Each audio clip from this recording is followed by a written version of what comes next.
If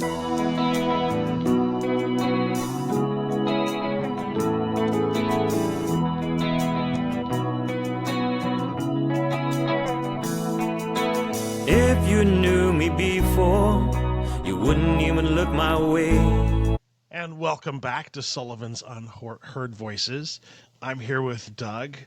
Doug, thank you so much for agreeing to be on the podcast today.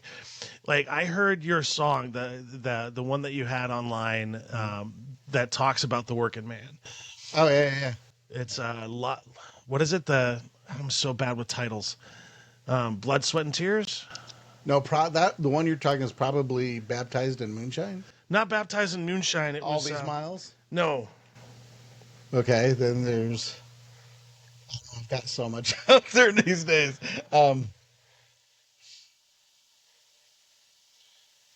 Laugh, Smile, Cry. It's Laugh, Smile, Cry. Yes. Laugh, Smile, Cry. Yeah. I so resonate with those lyrics. Oh, I'm so glad. Yeah, because I used to be that sort of working man that hated his job and all that stuff. And it's like I've overcome so much. And it's just like one of those songs that's kind of inspiring along the way. Right. Because it touches on the humanity of everything. Right. And that's one of the things that I enjoy most about the songs that you put out there is they're tied to some sort of humanity or some real component. Yeah. They're not fake. And I appreciate that. Oh, well, thank you. You know, that's the one thing that I really strive for, because I've learned that the audience knows when you're lying, you know? So if you speak the truth, it resonates. Yeah. You know, and quite honestly, I mean, that's been my formula. It's like, as long as I'm singing about what I know and not making something up, it works. And it's proven time and time again. You know, I've had 3 hit songs. Yeah. In Australia, in Canberra, on their independent artist charts. That's awesome. They've gone to #1, you know, and it shows that I'm doing something right. You know, it's resonating with people. So, and so how did you get started in music? Well, I grew up in a small town that was the school system was very musically progressive. So I started playing and singing in choir and stuff like that in school. And I started out as a bass player, and I started like when I was 15. Okay. And I was gigging regularly by like the time I was 17. That's awesome. Yeah. And so you were originally a bass player. Yeah. Do you remember the first song that you learned? I have two songs that I learned as a beginner, and this is hilarious because, you know, I'm known now as a country artist. Yeah. But it was, let's see. It was an Aerosmith tune. Let's see. Trying to remember which one. And there was a Wasp tune. Oh, awesome. Yeah. Oh, awesome. Yeah. Back in my long-haired rock and roll days. Yeah. Yeah. In my metal days. But I appreciate musicians that have sort of gone through more than one genre. I think it adds to the musicality of things, right? Yes. Because I would imagine that you bring a lot of that soulful sort of rock feel to some of your music. You know, I do. Yeah, I was laughing. I've been doing these singer-songwriter roundtable shows where you have like 4 or 5 different singer-songwriter types. Yeah. And, you know, it's like, and you just trade off doing songs. And, you know, I'm listening to all these people, and it's like, I'm usually, because I'm blind, all of my stuff is wireless, so I don't trip over cables or have to find a microphone. So I have a headset mic, the whole thing. So they always put me at the very end because they don't have to run cables, you know? And so I'm always the last guy to go before the round starts again. And every time it's, you know, it gets to me and I'm like, Jesus, the bar gets so high by the time it gets to me, you know? But I was laughing the other day because I'm like, all these other people are like country and folky and, you know, all this kind of stuff. And I'm like the guy who, though my songs are primarily country, I have this rock edge to it, so I'm like the Travis Tritt of the thing, you know. Well, they're all singing really nice and pretty and soulful, and you know, I'm blowing the doors off the hinges. It's funny. But that's the country I like, you know? Yeah. I like that country that's loud and just like you want to dance to, and it's like Yes. it has that feeling and that sort of push that I just adore. That's awesome. So like you referenced the fact that you're blind, Yes. and is that pose a significant challenge every time you're on stage? You know, it did in the beginning. I really went through a stage where, you know, because like I said, I've been playing since I was 15. I started losing my eyesight around 35. So it did come to a point where I had to decide, am I physically capable of still doing this? And it just became a matter of that, you know, like playing is all muscle memory for me, so I don't have to worry about that. So, so playing, you know, I've always played, but there are obstacles. You know, it's like if I'm in a venue that I've played a million times, I'm very comfortable. You know, I know where the stage is, I know where the stairs are. It's all good. You know, but you know, if it's a new place, it takes me a while to adjust. You know, we were talking before the show, you know, how, you know, there have been instances where I've fallen off the stage. It hasn't been anything devastating, but, you know, that kind of stuff does happen. And so how do your bandmates support you through that? You know, they're really good about it. You know, you know, like I can't read a set list. So, you know, so even though I make the set list because I use my computer, which has a special magnifying program on it, you know, so I make all the set lists and all that kind of stuff. I do all the management, but, you know, but they're the ones that's like, okay, it's this one, it's this one, it's this one, you know, it's like, fantastic, let's go. Yeah, they're very supportive.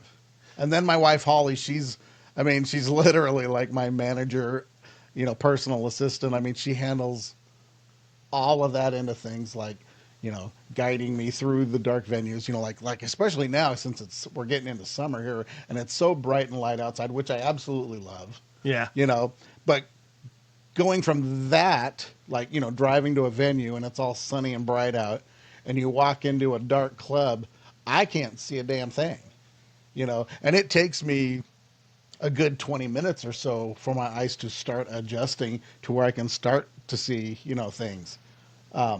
So yeah, there are obstacles to overcome, but it's nothing that can't be overcome. And that's the beautiful part about music, you know. It's one of those last remainings. What's the word? Aristocracy, if you will, Yeah. where it doesn't care what your abilities are outside of your ability to sing. You know what I mean? Right. Absolutely. Yeah.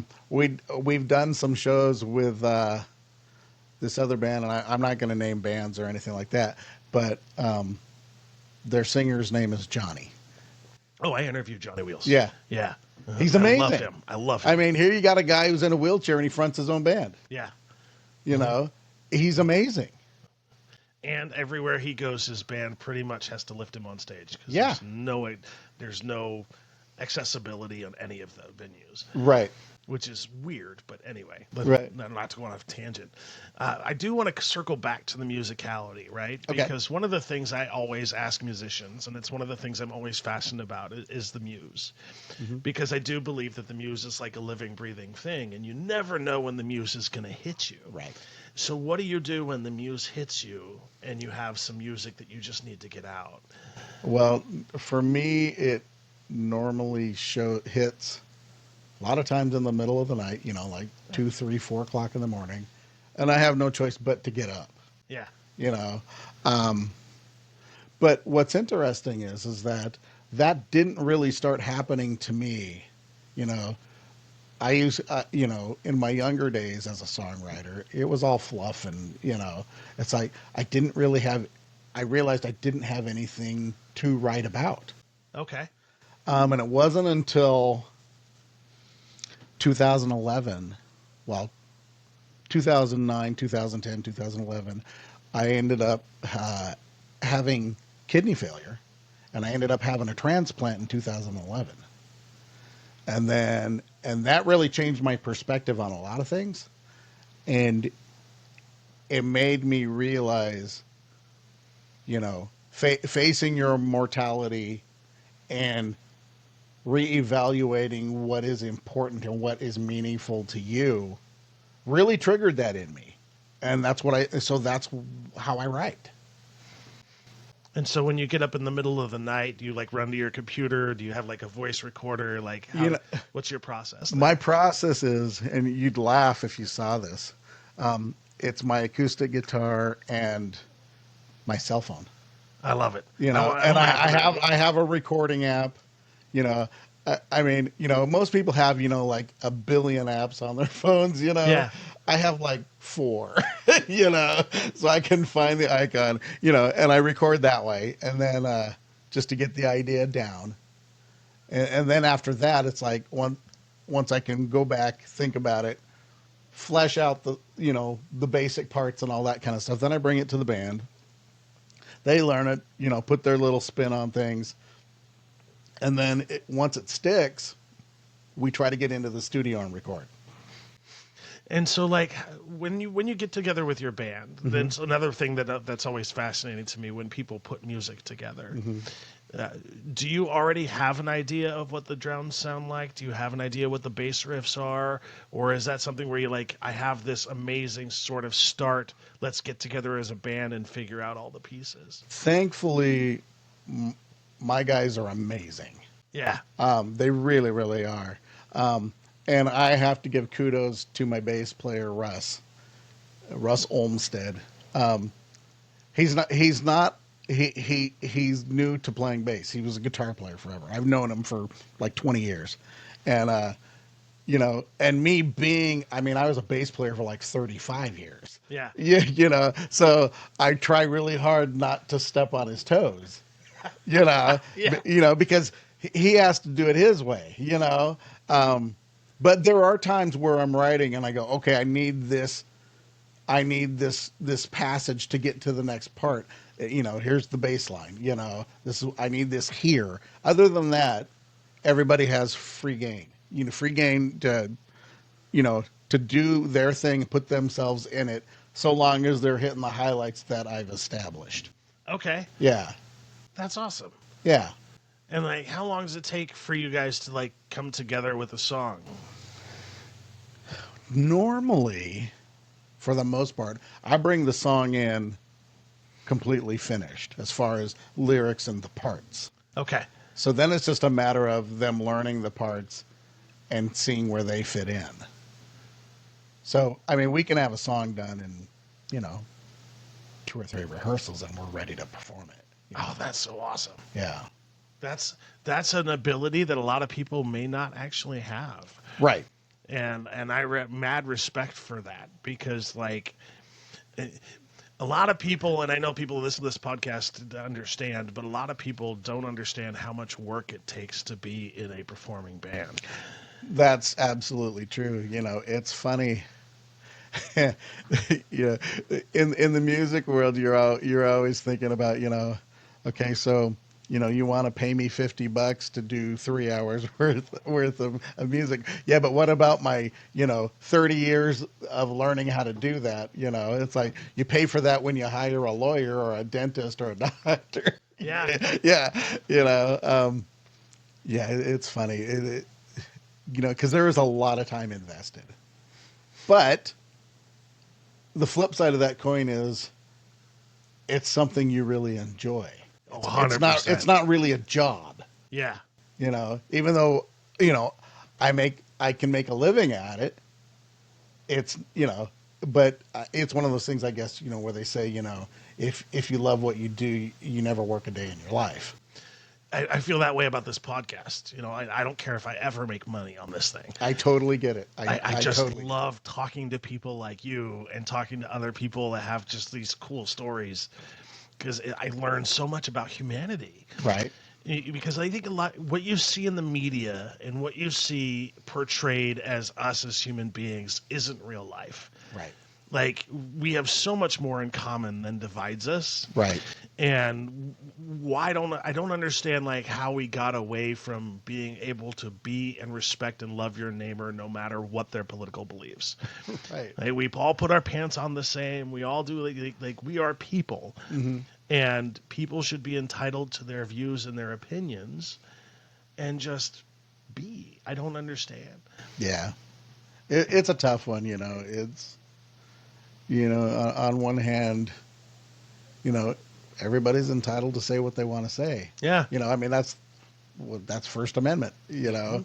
But you also have to accept the fact that if you say what's on your mind, regardless of what that may be, and somebody doesn't like it, they have the right to tell you to shut the hell up. 100%. You know, 100%. it's like, yeah. Yeah. I mean, you have to accept that. You know, yeah. It's And you have the ability just to walk away at that point, right? yeah, right. Because you're not going to change their opinion. You're not going to do all that stuff. And it's just like, just be kind, treat people with respect, and you'll be fine. And one Yeah. of the things I appreciate about you is because when you look at your social media posts and you look at everything that you've got, you're a very sincere, nice guy. Well, thank you. I try. Yeah. You know. And I love that about you. I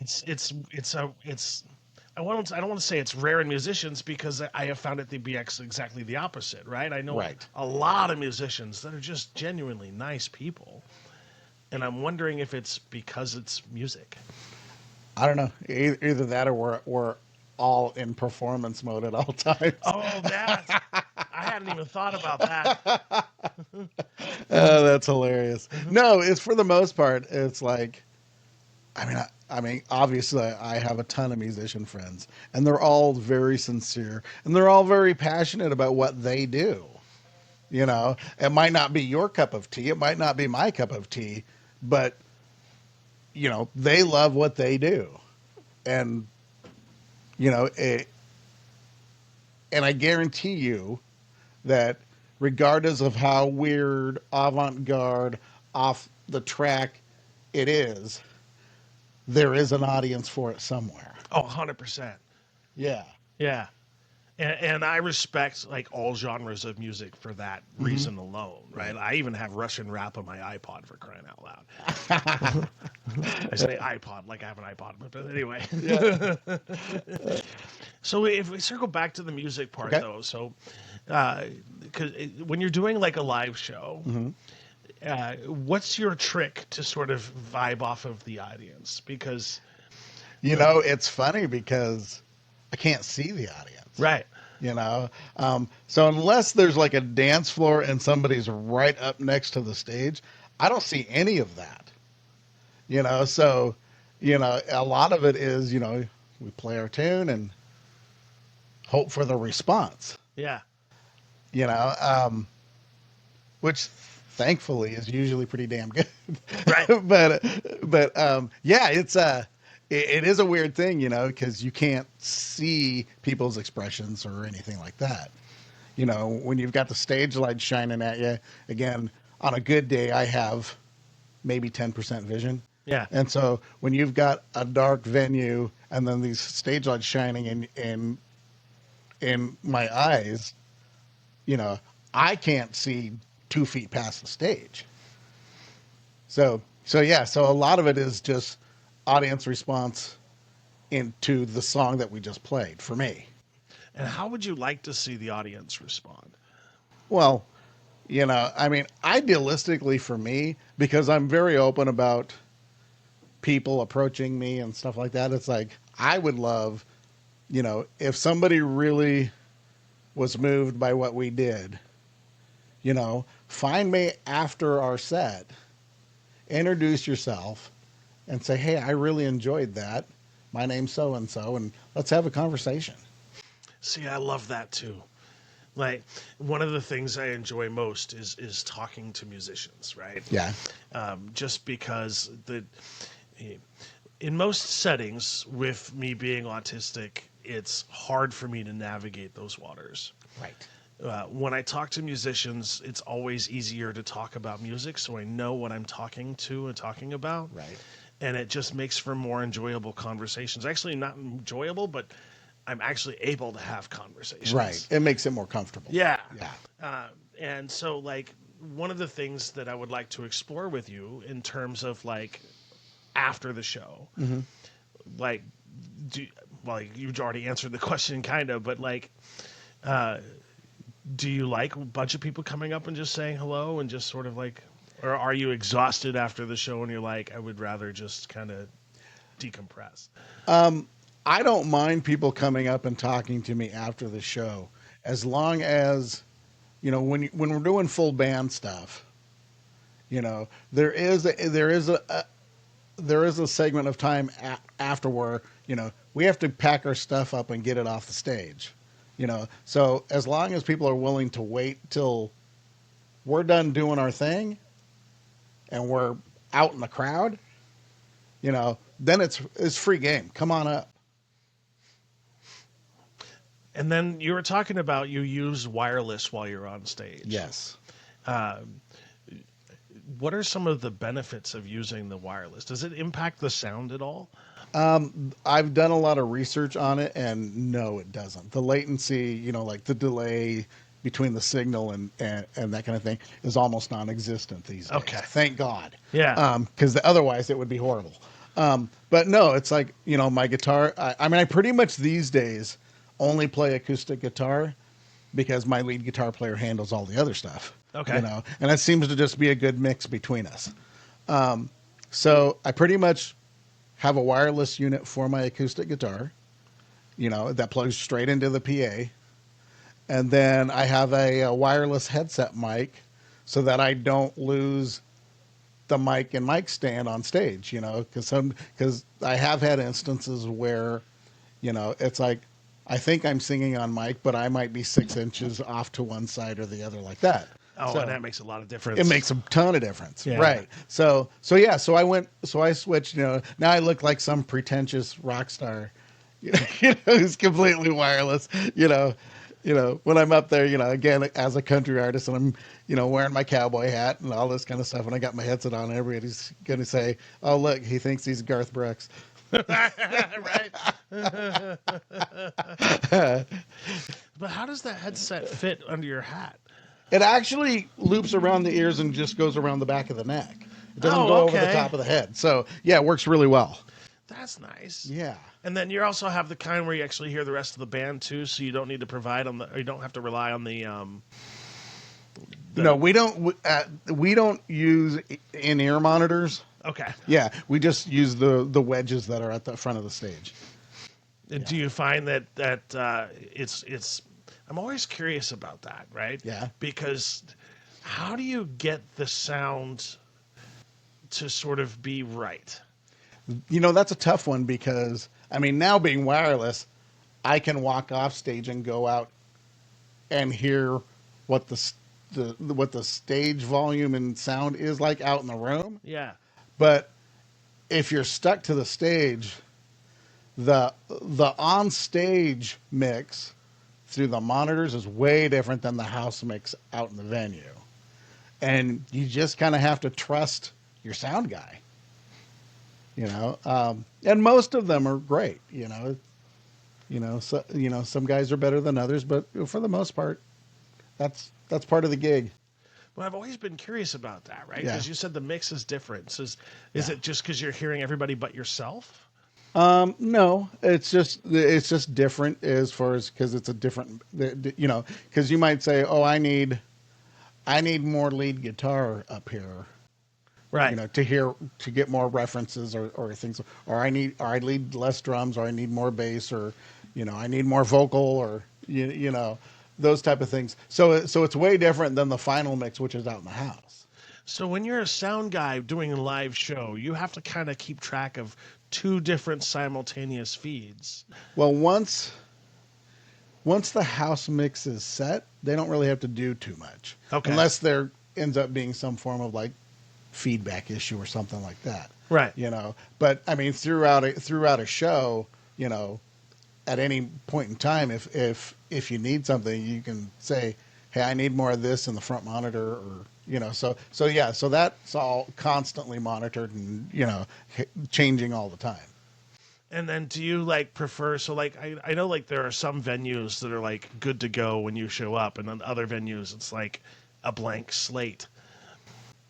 They just provide a stage. Right. Like, so what's the difference between those two kind of venues? Professionalism. That's fair. Yeah, sometimes it's tough, when you're dealing with, say, like a venue that you have to provide the PA and all that kind of stuff, so you got to do it all yourself. We don't have to deal with that so much with our full band gigs because we play, larger festivals and fairs and things like that. That's all super professional and, no problems. The like solo and duo acoustic gigs that I do, typically those are you're providing your own sound, but it's very simple. It's it's like, okay, there's you plug in your guitar, plug in your mic, and adjust it. So it's pretty simple. Yeah.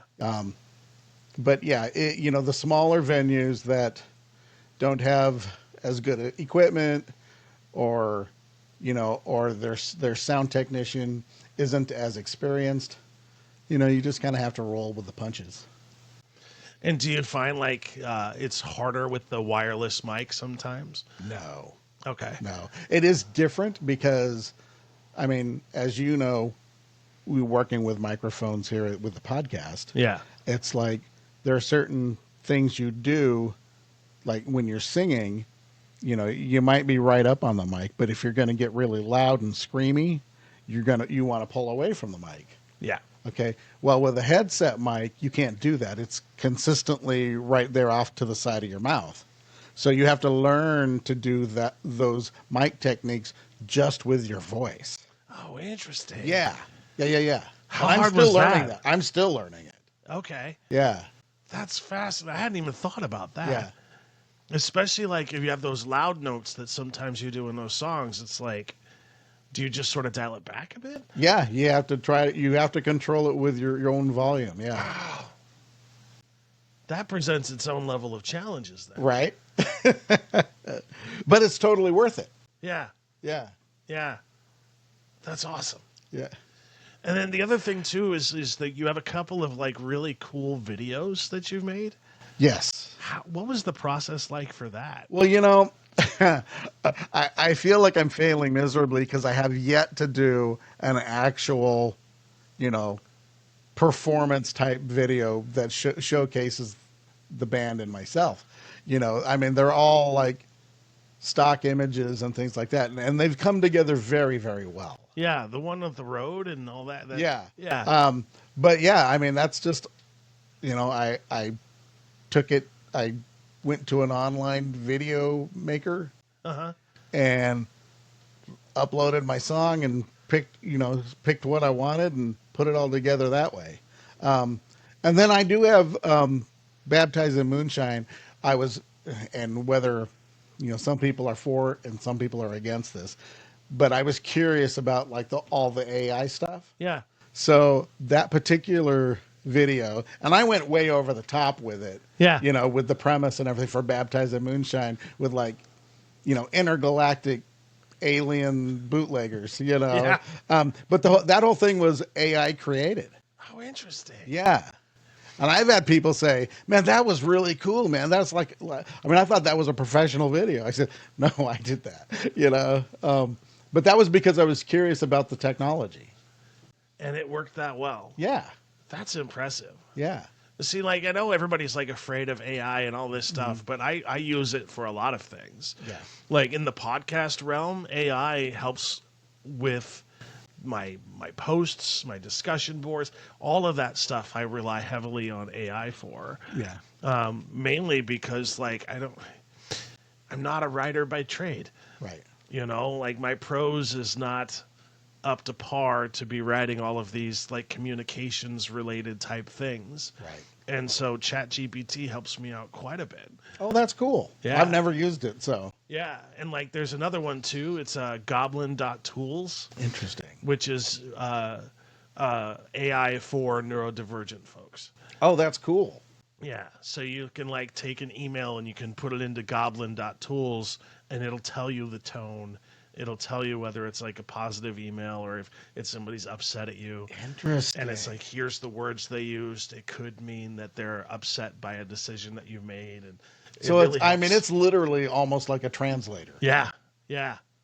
Wow, that is cool. It's a game changer because that's my primary weakness is deciphering what people really mean. Like if people could just say what they mean and mean what they say, I wouldn't need that stupid app.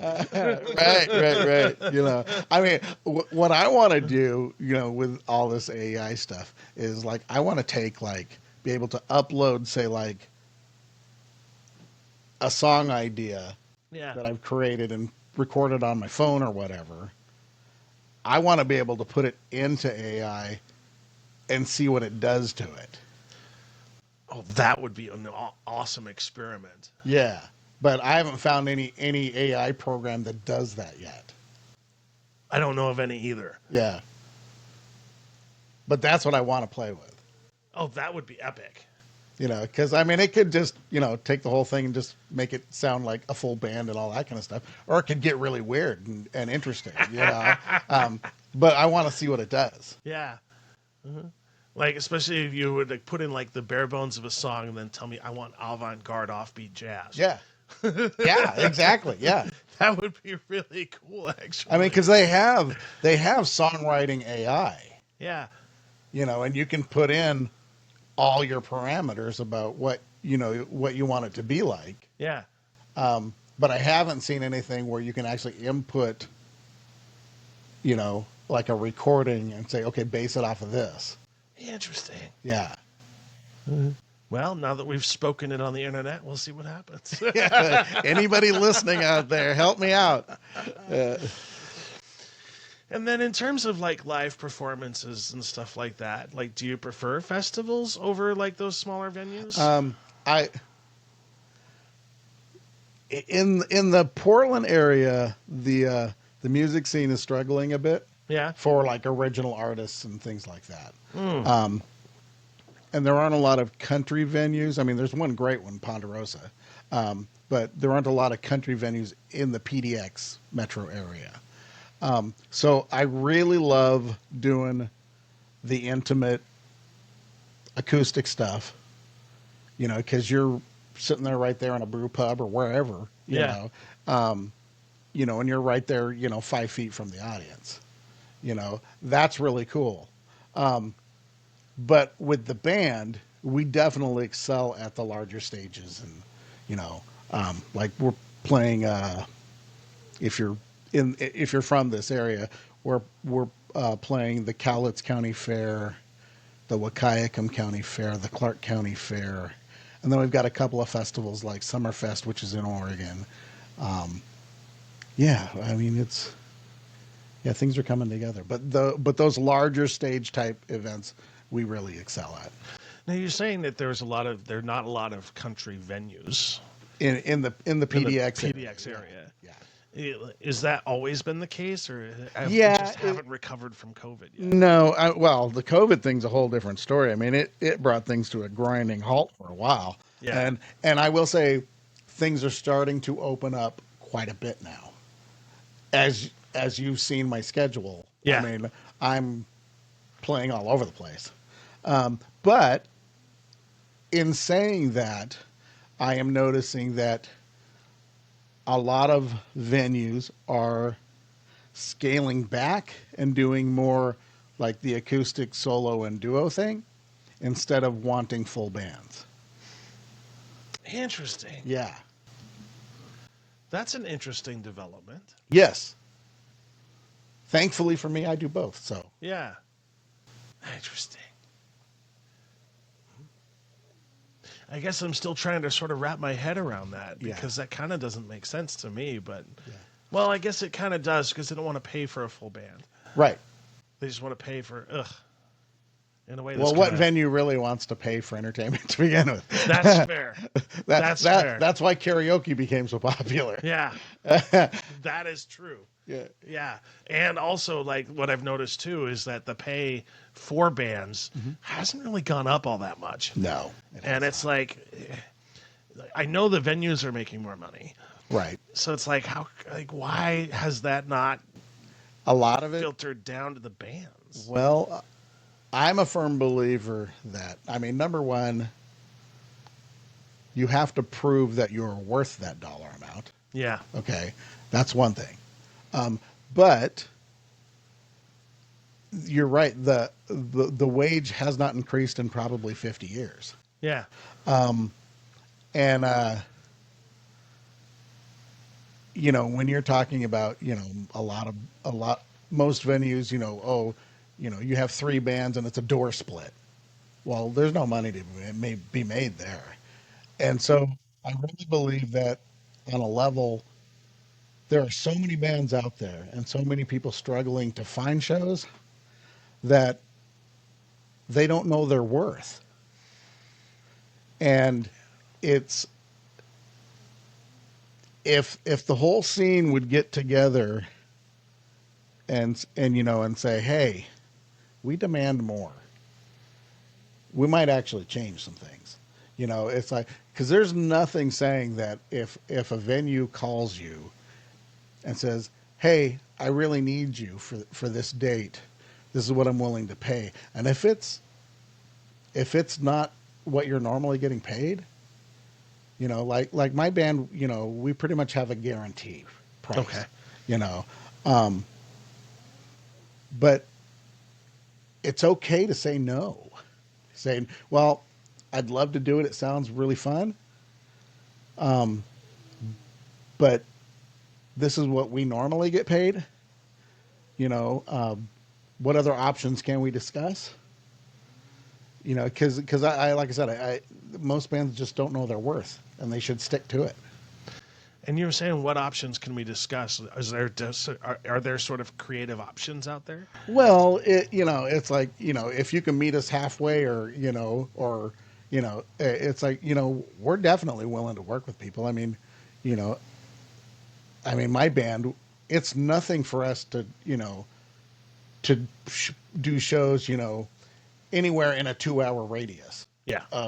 Of Portland, so, I've been looking for venues like down in Salem and in that area, which there's a handful of them, but they're dwindling, though. We just lost another one. Oh no. Yeah, the Infinity Room just closed. Oh, did it? Yep. Wow. Okay.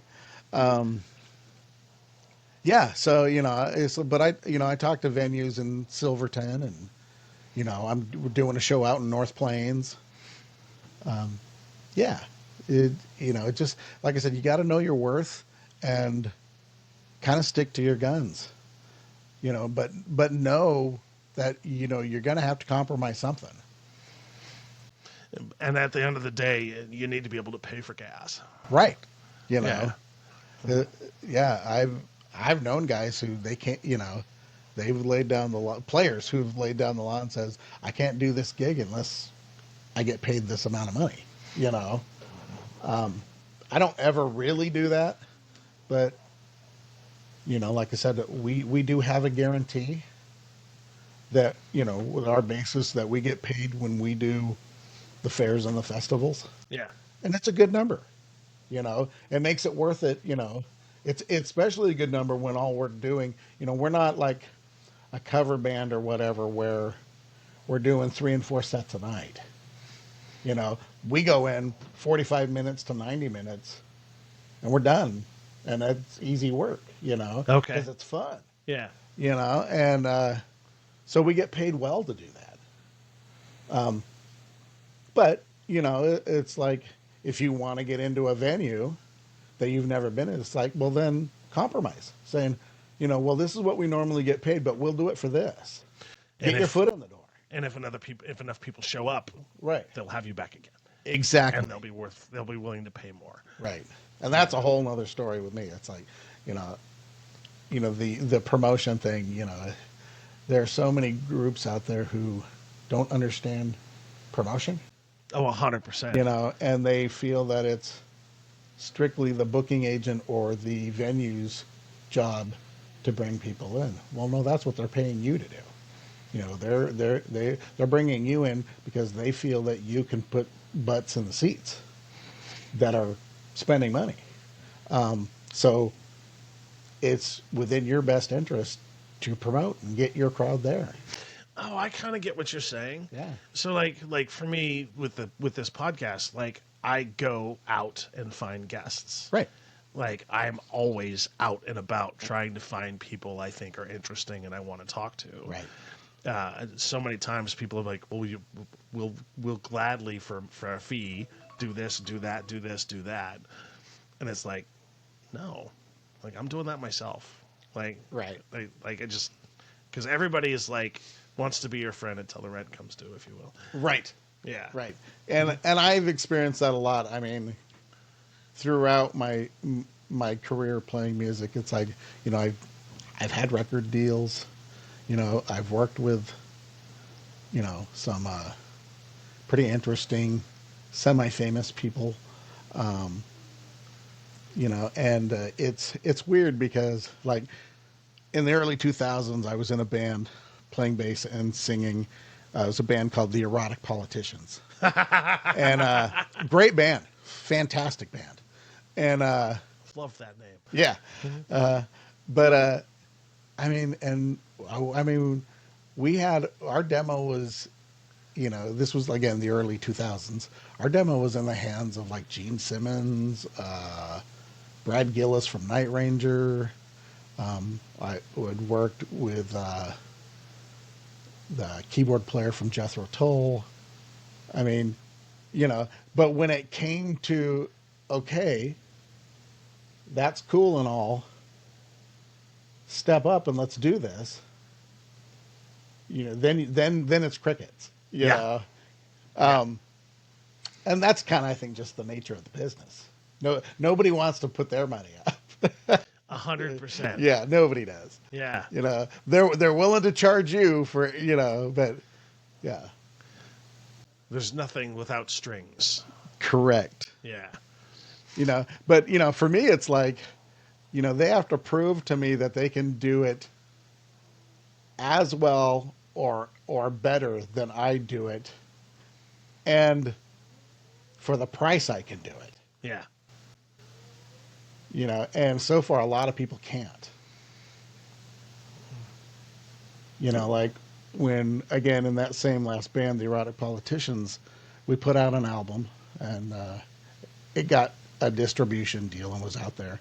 But you know, as far as for like the local stuff and everything, before we took that deal, we had the recording and the whole thing. We made our own CDs, and we, you know, and I printed out the CD jackets, and I'll put everything together, and it's like, and so I knew exactly the cost Yeah. of what it took to make one packaged CD, you know, and that at that time came to about $3.19 Okay. for me to do it. Yeah. So that was my bar. It's like, if you can't do it for cheaper than that, why do I need you? Right. You know? Yeah. Yeah. And then the other thing I do want to touch base on too is that you have a radio show. How did you start that? You know, it fell in my lap. Yeah. Honest to God, it fell in my lap. Yeah. I was doing some research trying to find stations to put my music into circulation, into rotation. And I had sent some emails to KXRW, which is here in Vancouver, and didn't really receive much of a response. And then a friend of mine who went to the same high school that I did, he is also, he's a paranormal investigator. He has his own ghost team and all this kind of stuff. And he has a show on the radio station. He was telling me about it. And I asked him, well, how do I get my music on the station? And he goes, well, hold on. He goes, let me call the owner and find out what we need to do. So I said, okay, well, you know, let me know what you find out. And he calls back like the next day, and he goes, well, here's what she said. She said, we don't really have a country format for your music. But would you be interested in doing a country show? And it was that simple. Yeah. Yeah. So of course it's been a huge learning curve, and but it's gone so well that my show used to be 1 hour a month. It's called Blind Country Radio Show, and I play everything that's country, classic, legendary, modern country, alt country, rockabilly. I mean, I play if it's country influenced, I play it. So the Led Zeppelin country stuff, the Rolling Stones country stuff, anything that is country influenced, I play on my show. It's all inclusive. That's awesome. Yeah, I love it, and it's been going so well that they made it into a 2 hour show, and it airs every Friday at 5 o'clock. And then once it airs, so this is literally FM, Yeah. And once it airs, then it goes to a streaming platform, and everybody in the world can listen to it. That's so awesome. It is. I love it. It's so much fun. Yeah, I absolutely am loving it. Like I said, it's a learning curve because I've never done anything like this before, but it is super fun. And I'm working. I'll probably have to pick your brain a bit, but I'm working towards interviewing, the local country musicians in the area. But I'm not there yet. So the biggest thing is don't script. don't script. Okay. That is the biggest thing. Yeah. I can't read it anyway. So. Well, but what I mean, so before I did this podcast, I hosted a radio show on an AM station for about a year and a half. Okay. And before that, produced a radio show on an AM station. Mm-hmm. And that first radio show that I produced was garbage. I loved the host. He was awesome. Mm-hmm. He couldn't go off script. And so when you have the questions in advance and you provide questions in advance, what happens is the people come in rehearsed, they come in practiced, so it doesn't sound real. It doesn't sound like you're actually having a conversation. And so what I have learned that has been successful in this podcast is that you just come in and say, this is really kind of what we want to talk about. Yeah. And then just go wherever the conversation goes. Oh, that's cool. And because you never know. Right. You never know. Like the lady that I talked to, that we were talking before the show, that also is sort of like a psychic medium that does hypnosis. Right. I was there to talk to her about her art because she sells art at a farmer's market. Oh. And then she just started talking about that subject, and I'm like, okay, let's do it. Let's pivot. Let's have a conversation. Yeah. Because you never know what people are gonna spring or talk about, and it just makes for much better interviews. Yeah. I'll have to send you my wife Holly's information. Yeah. She does all that. I would love to have her on. Yeah. Yeah, I would love to have that conversation. Like, I just everybody I can talk to that does something that's unique and different. Yeah. I have to. Yeah. That's great. I'm just a lifelong learner, and I absorb so much information. It's like I just need to have these conversations. That's awesome. Yeah. So what prompted the shift from rock to country? Even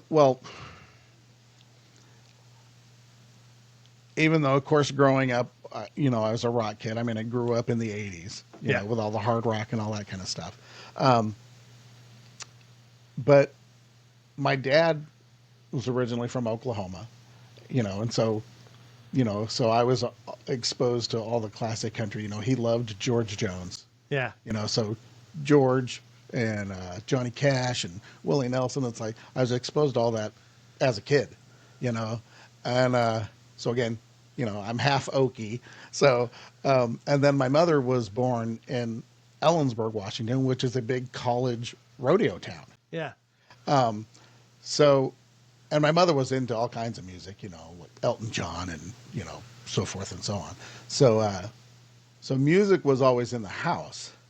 But of course, like I said, growing up in the 80s, I totally ignored that part of me, and, it was all about Motley Crue and Bon Jovi and, all those hair bands, because that was the era. When I started getting older, it became very clear to me, like when it comes to rock and roll, Yeah. You know, rock and roll fans want their heroes to die at 27. Ah! Oh, that's a good point. You know, country fans want their legends to live forever. So on one hand it was very calculated, on another, to make that move, because like here in the Portland area, if you're a rock guy and you get to a certain age, typically you become a blues player. Okay. you know um, well, Portland has blues players coming out their ears. So on that end of it, it was very calculated on my behalf. It goes, well, I don't want to go play blues. I'm going to do what, where it's not so populated, and and I'm going to go the country route. The flip side of that coin is that I was going back to my roots, Yeah. you know, which a lot of people don't realize that, but yeah, it's kind of a coming home type of thing for me. I respect that 100%. Yeah. That's, and so like, how hard was that transition? Songwriting wise, it was really easy for me. Okay. Putting a band together was difficult, because first off, I mean, I do play covers, but I also am a songwriter. So our sets are like 50-50. Okay. So finding players in this area where there aren't a lot of country players, and most country players in this area, well, in the Pacific Northwest in general, they're cover musicians, and they make great money doing it. So finding players who were interested in doing the original starving musician thing to try and build something was very difficult. And honestly, I don't. My guys, they're not country players. Oh, interesting. Yeah, my lead guitar player is a like arena rock 70s classic rock lead player, and he's phenomenal. My drummer Jeff, he's played some country, but he plays in multiple bands, and most of them are like classic rock bands and things like that. But it all comes together. And how'd you meet most of these people in your band? You just kind of Shoot, auditioned or just kind of threw it out in the universe? And the guys I have now, let's see, I've known Mike now for almost 20 years. My lead guitar player. Russ, my bass player, I've known for probably close to 30. We were back in the 90s, and back in that grunge era, late 90s. He called me up. He was putting together a band, and he needed a bass player, and so I was a founding member of the. Basically, it was a metal band, but called Hog Fuel. And up in this area, people would probably remember that. But so I've known him like 30 years. And then Jeff came through my guitar player, Mike. He's a fill-in drummer for my guitar player's other band. okay. Yeah. So it just all came together. And you guys have been together sort of as this unit for a few years now, right? Jeff's brand new. Okay. He's had one gig with us so far. But Russ and Mike have been in the band like a year now. Yeah. So there was a revolving door of musicians for a bit there, but it's settled on these three guys. But I'm also still looking. It's like I would love to have like a pedal steel player or a fiddle player, that type of thing. I wish I could connect you with Jade. She's in Tennessee though. Oh no, yeah. But she's so Jade Thornbury is an amazing fiddle player, but Yeah. also can play the steel guitar, can also play the mandolin, Oh, that's cool. and she's an amazing artist. And I was like, if she was up here, I would get you two together. Oh, that would be awesome. Ah, Yeah, I have on that song we were talking about, "Laugh, Smile, Cry." yeah. There's a lot of fiddle on that, if you Yeah. you know, and that is actually Erin Carter. She is amazing. She is a nationally ranked fiddle player. That's awesome. She lives in Portland, and she teaches the Suzuki method. I mean, she's phenomenal. Yeah. Yeah, she's such a good player. And the fact that there's no frets on that thing. Right? Yeah. Which, it's fiddle playing is so far beyond me. It's like I just marvel at it. My great uncle in Oklahoma was a fiddle maker. Oh, wow. Yeah. And I actually have one of his. I can't play it to save my life, but Yeah. but I have one. That's awesome. Yeah. Well, we've been at this for about an hour now. All right. Let's keep going. Yeah, On that's through the fine. night. It works for me. What shows you got coming up? Let's see. This Friday, so June 20th, I am up in Woodland, Washington at Northbound Tap House. Mm-hmm. It's acoustic stuff.